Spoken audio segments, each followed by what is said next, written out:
Hello friends, मेरे YouTube channel पे आप सभी का फिर से स्वागत है। उम्मीद है आप सब ठीक होंगे और जहाँ भी होंगे खुश होंगे। आज मैं नीलू और प्रिया की लव स्टोरी का नेक्स्ट पार्ट लेकर आई हूँ। तो स्टोरी शुरू करने से पहले आप सबसे एक रिक्वेस्ट है, अगर आपको वीडियो पसंद आ रही है तो प्लीज़ लाइक करें, कमेंट करें, शेयर करें अपने दोस्तों में। और अगर आप इस चैनल पे नए हैं तो प्लीज़ सब्सक्राइब कर ले, साथ ही बेल बटन को ऑल कर दे ताकि जब भी मेरा कोई नया अपडेट हो तो उसका नोटिफिकेशन आपको सबसे पहले मिल सके। तो शुरू करते हैं स्टोरी। लास्ट सीन में सीन कुछ ऐसा होता है। कॉल पे प्रिया से बात करके नीलू की भाभी को नीलू और प्रिया के रिश्ते के बारे में पता चल जाता है, पर फिर भी वो श्योर नहीं होती हैं और गुस्से में कॉल डिस्कनेक्ट करती हैं और आती हैं नीलू से पूछने के लिए। तो नीलू बहाने करती हैं तो उसकी भाभी कहती हैं बहाने मत करो, मुझे साफ साफ बताओ तुम दोनों का कनेक्शन क्या है, नहीं तो मैं तुम्हारे भैया को बता दूंगी। तो फिर नीलू थोड़ा डर जाती हैं और सोचती हैं कि मैं अब इन्हें क्या बताऊँ।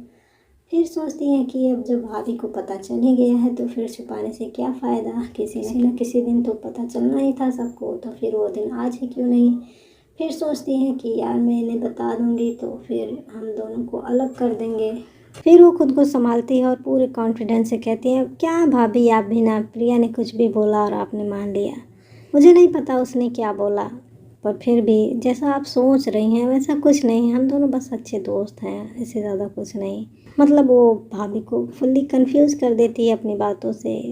और फिर कहती है अगली बार जब प्रिया का कॉल आए तो फ़ोन मुझे दे देना, मैं बात करूँगी, उसे पूछूंगी उसने ऐसा क्या बोला और क्यों बोला। तो अगर आपकी बात ख़त्म हो गई हो, आपके सवालात ख़त्म हो गए हों तो आप यहाँ से जाइए, मुझे थोड़ा पढ़ाई करनी है। फिर उसकी भाभी उसे कुछ नहीं बोलती हैं और चुपचाप वहाँ से जाने लगती हैं। पर फिर भी उनका डाउट क्लियर नहीं होता है। फिर जब वो जा रही होती हैं तो फ़ोन का रिंग फिर से बजता है। तो वो देखती हैं कि वही नंबर होता है तो वो कॉल कट कर देती हैं। फिर थोड़ी देर में रिंग बजता है तो नीलू समझ जाती है कि शायद ये प्रिया का ही कॉल है। तो वो जल्दी से जाती हैं और भाभी के हाथ से फ़ोन ले लेती हैं और कॉल रिसीव करती हैं और कहती हैं कि हेलो प्रिया, तुम हो क्या।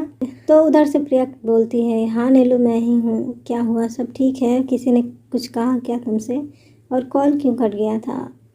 तो नीलू कहती है हाँ सब ठीक है, तुम कैसी हो। फिर वो भाभी की तरफ देखती है और कहती है कुछ नहीं यार, गलती से कॉल कट गया था इसलिए थोड़ा परेशान हो गई थी।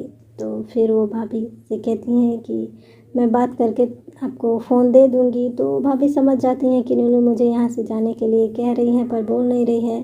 फिर वो चुपचाप वहाँ से चली जाती हैं और अपने काम में लग जाती हैं। इधर नीलू प्रिया से पूछती है तुमने भाभी से ऐसा क्यों कहा कि वो मुझसे इतने सवाल कर रही थी।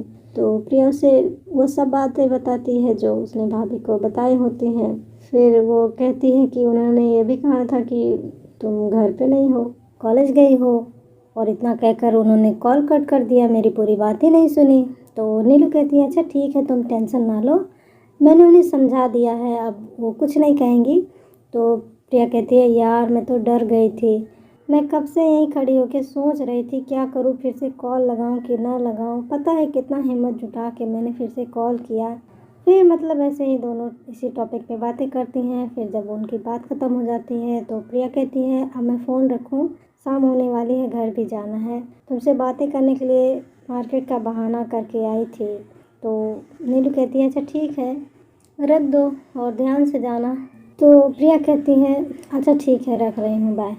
तो नीलू ऐसे ही मायूस हो गए, कहती हैं हे। तो प्रिया कहती है क्या। तो नीलू कहती है कुछ नहीं। तो प्रिया कहती है क्या हुआ, मिलने का मन हो रहा है। तो नीलू कहती है हाँ ना। तो फिर प्रिया कहती है देखने का मन कर रहा है। तो फिर नीलू ऐसे ही मुंह बना के कहती है हाँ ना, कितने दिनों से मैंने तुम्हें देखा नहीं है। तो प्रिया कहती है तो फिर आ जाओ ना, तुम्हें देखने का बहुत मन कर रहा है। तो नीलू कहती है यार कैसे आ जाऊँ, भैया ले जाएंगे तभी तो मैं आ पाऊँगी। तो प्रिया कहती है अच्छा ठीक है कोई बात नहीं, जब टाइम मिलेगा मौका मिलेगा तो आ जाना।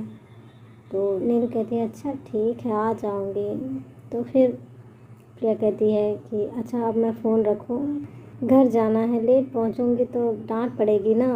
तो नीलू कहती है अच्छा ठीक है। तो फिर वो प्रिया फ़ोन रखती है और चली जाती है घर। इधर नीलू बेड पे आके लेट जाती है और प्रिया की बातें सोच सोच कर स्माइल किए जाती है। फिर थोड़ी देर बाद नीलू की भाभी फिर से आती हैं फ़ोन लेने के लिए।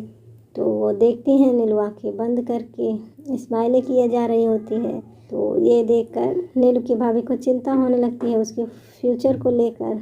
ये अभी से ऐसा कर रही है तो इसका फ्यूचर कैसा होगा, इसके भैया से बात करनी पड़ेगी। तो फिर वो ऐसा सोचती हैं और बिना नीलू को डिस्टर्ब किए वहाँ से चली आती हैं और जो भी उनका काम बाकी रह जाता है सब ख़त्म करके रूम में जाती हैं सोने के लिए। पर वो ऐसे ही बेड पे लेटी हुई होती हैं, सोई नहीं होती हैं और नीलू के बारे में सोच रहे होती हैं। तो जब नीलू के भैया वहाँ आते हैं और उन्हें देखते हैं इस तरह से तो पूछते हैं कि कुछ परेशान से लग रही हो, क्या हुआ, तबीयत तो ठीक है तुम्हारी? तो उसकी भाभी कहती हैं कि हाँ मेरी तबीयत ठीक है, बस नीलू की हरकतों से थोड़ा परेशान थी। तो भैया पूछते हैं क्या क्या किया नीलू ने?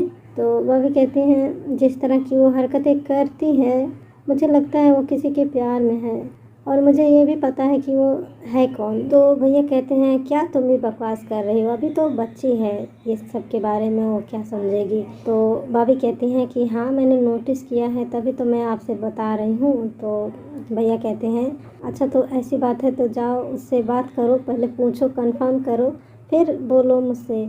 तो फिर उसकी भाभी थोड़ा अपसेट हो जाती हैं और कुछ नहीं बोलती हैं। तो फिर भैया उनके पास आते हैं और कहते हैं कि तुम खामखा परेशान हो रही हो ऐसी छोटी छोटी बातों पे। तो उसकी भाभी कहती हैं क्या मुझे नीलू की फ़िक्र नहीं है? फ़िक्र है तभी तो मैं आपसे बोल रही हूँ। मतलब ऐसे ही वो मायूस होकर बोल रही होती हैं। तो फिर भैया कहते हैं कि अच्छा ठीक है तो फिर बताओ कि वो कौन है। फिर नीलू की भाभी उन्हें बताती है कि वो प्रिया है, शायद नीलू प्रिया से प्यार करती है एक कपल की तरह।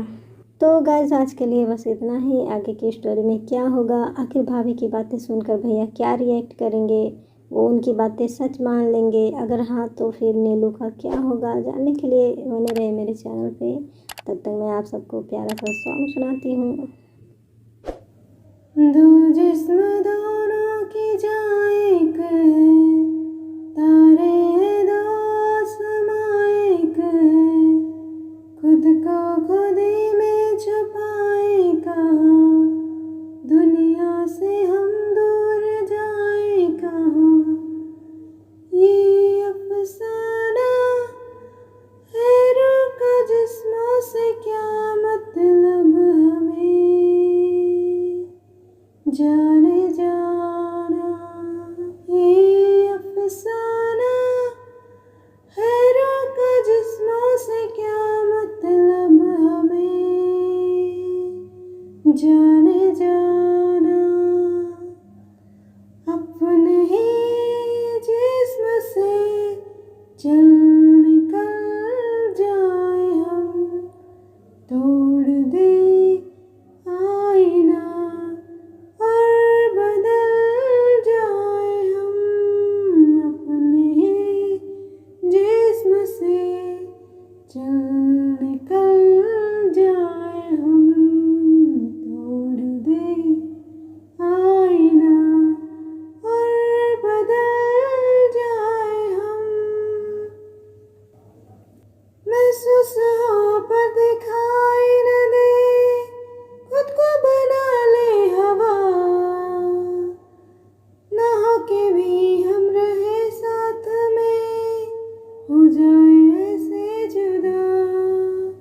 चलना जरूरी तो है राहें जरूरी, नहीं मिलने को बाहें जरूरी। अपने ही जिस्म से चल निकल जाए हम, तोड़ दे आईना और बदल जाए हम। अपने ही जिस्म से चल निकल जाए हम, तोड़ दे आईना और बदल जाए हम। अभी के लिए bye bye and take care.